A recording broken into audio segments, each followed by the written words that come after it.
was the plan for Batman's Ben Affleck for that story? There was a whole elaborate plan, which would take up too much time now, and some of which I may have forgotten.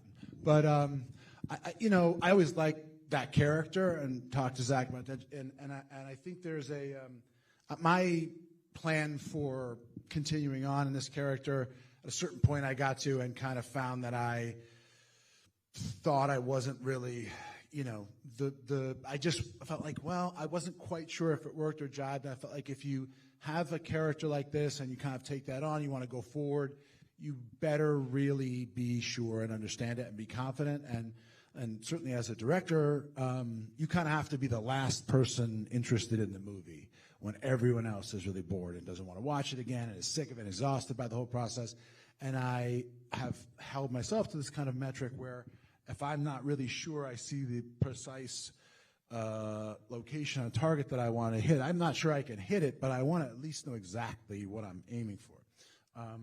But there's, as all of you have kind of mentioned, there's a spectacular array of characters in this universe. And also I think, they are ultimately like, I know that we sort of become like attached to them as exist in these particular forms, but I think of watching Zach's stuff and whatever he does, I find interesting and enjoyable. It's kind of manifestation of his work and his art. And with Chris, you see people's, like, it doesn't necessarily have to be wearing one face to tell an interesting story. There are certainly, a response to this gentleman's question, there are a lot of different ways to do that. And so I don't get too wrapped up and like fixated on that one thing, or at least that's the way I soothe myself.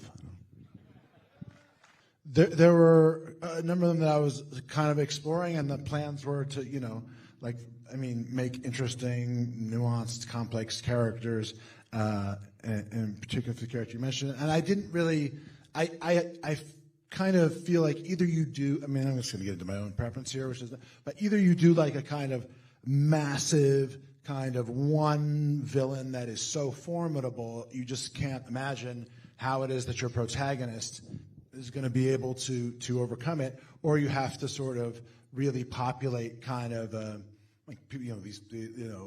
Injustice League, these big group villains where you get to have all these different characters.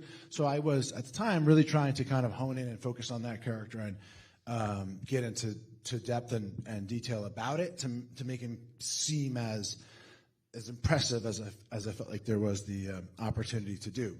And that's the only detail I have.